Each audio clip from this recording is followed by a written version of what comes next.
Al Durr وهادي الكلم بمديح الهادي تنتظم ضاءت بالمختار الظلم وحلا في مولده النغم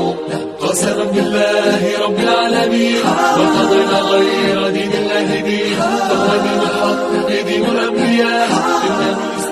الرحمن الرحیم سورۃ النساء آیت نمبر 11۔ اس دن اس آیت سے متعلق جو ابتدائی باتیں تھی وہ بتا دی ہے کہ اس میں ماں اور باپ کے وراثت میں جو حق ہے، حصہ ہے، اس کو بیان کیا گیا ہے۔ ماں کے بارے میں نے بتایا کہ ماں کی دو کنڈیشنز ہے کہ میت کی جو فوت شدہ ہے یعنی اس کا جو بیٹا ہے، اگر اس کی اپنی اولاد ہے یا اس کے دو بہن بھائی ہے یعنی دوسرے بہن بھائی اس کے ہو، تو اس صورت میں ماں کا جو حصہ ہے وہ 1/6 ہے۔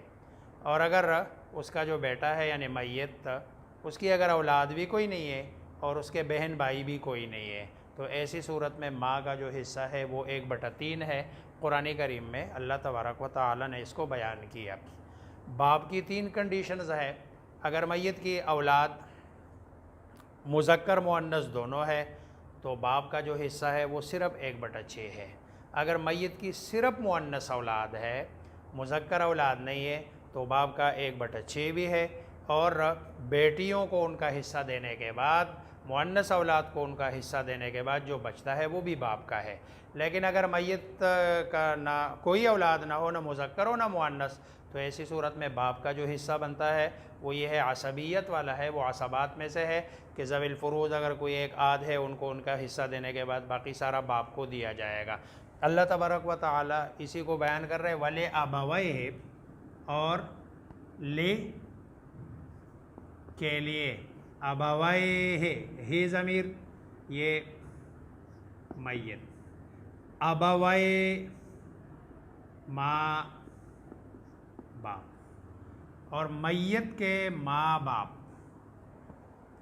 وَلِ أَبَوَيْهِ کہ چونکہ طرح کا چل رہا ہے اس لیے ماں باپ کس کی؟ یہ میت کے ہے جو فوت ہو چکا ہے، اس کے ماں باپ، لِكُلِّ وَاحِدٍ مِّنْهُمَا ہر ایک کے لیے، منہما ان دونوں میں سے، یہ ہما ضمیر کا مرجع وہی ابوین، اور یہ عربی میں ہے ماں کو باپ کے تابع کر کے ان کو ابوین، باپ ایک ہی ہوتے ہیں، دو نہیں ہوتے ہیں، اس لیے ابوین ماں باپ، جیسے اردو میں بھی کہتے ہیں والدین، تو یہ والد کی جمع ہے، والدہ کی جمع نہیں ہے، لیکن دونوں کو والدین کہتے ہیں۔ اب کیا ملے گا؟ السدس 1/6، چھٹا حصہ، کب؟ مما اس میں سے جو ترکا اس نے چھوڑا، کب؟ ان اگر کانا ہو لہو میت کے لیے ولد اولاد، اگر میت کی اولاد ہے تو ماں باپ دونوں کا حصہ، دیکھو ماں باپ دونوں کی ایک کنڈیشن کو اکٹھے کر کے بیان کر دیے کہ بھئی ایک کنڈیشن اگر میت کی اولاد ہے تو ماں کا بھی حصہ 1/6 ہے اور باپ کا بھی حصہ 1/6 ہے، لیکن فَإِن لَمْ يَكُنْ لَهُ وَلَدٌ، پس اگر لم نہ یکن ہو لہو میت کے لیے ولد اولاد، وَوَرِثَهُ أَبَوَاهُ اور وارث ہو میت کے ابواہ ماں باپ، اولاد کوئی نہیں ہے، ماں باپ ہی وارث ہے، تو اب اس صورت میں اب دو ہی بندے ہیں، دونوں میں تقسیم کرنا ہے، فَلِأُمِّهِ پس میت کی ماں کے لیے الثلث 1/3، اب 1/3 ماں کو دے دیا، باپ کا حصہ بیان نہیں کیا کیونکہ باپ کا حصہ کامن ہے، جب 1/3 اس کو دے دیا تو بقایا کو بتانے کی ضرورت، دو ہی وارث ہے، ایک کو 1/3 دے دیا تو اگلے کو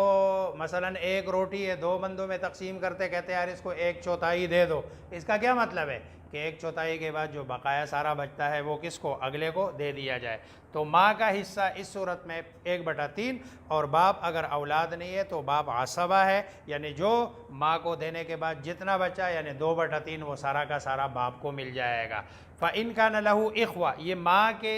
چھٹے حصے کے لیے دوسری کنڈیشن میں نے بتائی تھی۔ دیکھو میں نے بتاتے ہوئے یہ کہا تھا کہ میت کی اولاد اور 2 بہن بھائی اگر نہ ہو تو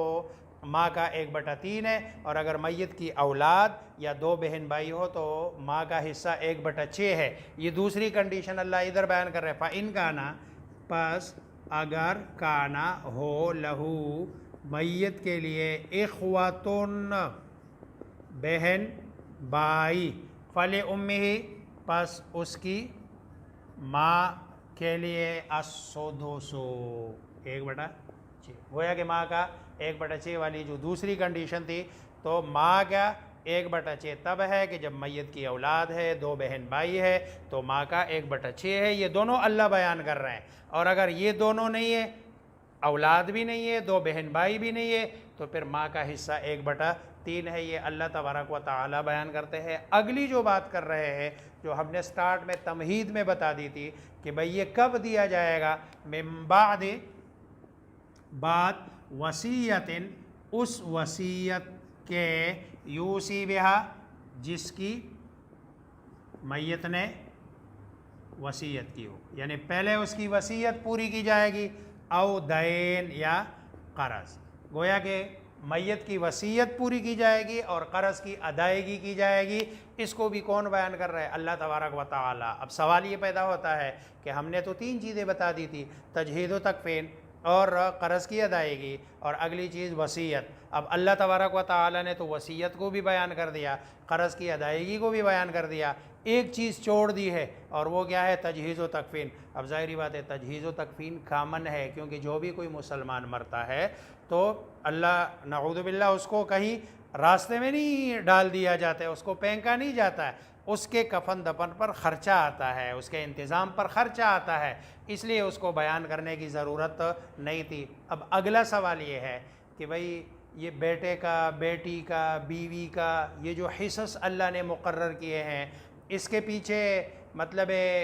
کہیں ایسا ہو ایک بیٹا زیادہ فائدہ مند ہوتا ہے اور اس کا حصہ دوسرے بیٹے کے برابر ہوتا ہے، کبھی ایسے ہوتا ہے کہ باپ کا نفع بیٹے سے بندے کو زیادہ پہنچا ہوتا ہے، تو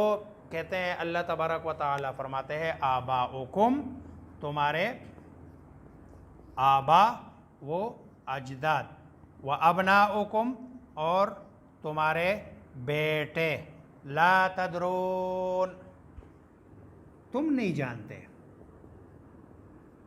ایہم، ان میں سے کون، اقرب، زیادہ بہتر ہے، لکم، تمہارے لیے، نفعاً، نفع کے اعتبار سے۔ ظاہری نقشے میں آپ سمجھ رہے ہو کہ شاید باپ نے میرے ساتھ زیادہ محنت کی ہے تو باپ سے بیٹے کا حصہ کیوں زیادہ ہو گیا، یہ تم نہیں جانتے، یہ اللہ جانتا ہے۔ فریضۃ من اللہ، اللہ پھر اس بات کو دہرا رہے، فریضۃً، یہ مقررہ حصے ہیں، یہ فرض ہے، من اللہ، اللہ کی طرف سے، جو حصہ اللہ نے مقرر کیا ہے اس کو اتنا ہی دیا جائے گا، اس میں ایک دھیلے کی کمی اور زیادتی نہیں کی جائے گی، یہ اللہ کا حکم ہے۔ یہ واحد، میں نے پہلے بھی بتایا تھا، یہ واحد جو ہے نا مسئلہ ہے، حکم ہے، جس کو اللہ تبارک و تعالی نے اتنی تفصیل کے ساتھ اس کے سارے جزیات کو بیان کیا، اور ساتھ ساتھ اللہ بار بار فرما رہے فریضۃ من اللہ، فریضۃ من اللہ، فریضۃ من اللہ۔ اب کس کا کتنا حصہ ہے اور کیوں ہے؟ ان اللہ، بے شک اللہ، کانا ہے، علیماً، جاننے والا، خوب، اور حکیماً، حکمت والا۔ اللہ تبارک و تعالیٰ کے ہر حکم میں حکمت ہے کہ بھئی اللہ تبارک و تعالیٰ نے جو مقرر کیا ہے تو یہ جو ہے نا اللہ تبارک، کوئی بندہ اللہ تبارک و تعالیٰ کے اس فیصلے پر جو ہے نا اس طرح کا سوال نہ اٹھائے کہ جس سے اس کا ایمان خطرے میں چلا جائے. جیسے بسا اوقات کہ بھئی نہیں بیٹوں کا حصہ تو چلو ہونا چاہیے, بیٹیوں کا کیوں ہوتا ہے, یا پھر ماں کو بڑھاپے کی حالت میں پیسے کی کیا ضرورت ہے, باپ کو کیا ضرورت ہے. اللہ نے ان کا حق مقرر کیا, ان کو ان کا حق دے دیا جائے. یہ ان کی مرضی ہے, جدھر خرچ کرتے ہیں بیٹیوں پہ خرچ کرتے ہیں, اپنے اوپر خرچ کرتے ہیں, واپس اپنے بیٹوں پر, پوتوں پوتی نواسے نواسیوں پر خرچ کرتے ہیں. آپ کا اس سے کوئی غرض نہیں ہے, آپ کو ان کا حق ہر صورت میں دینا چاہیے.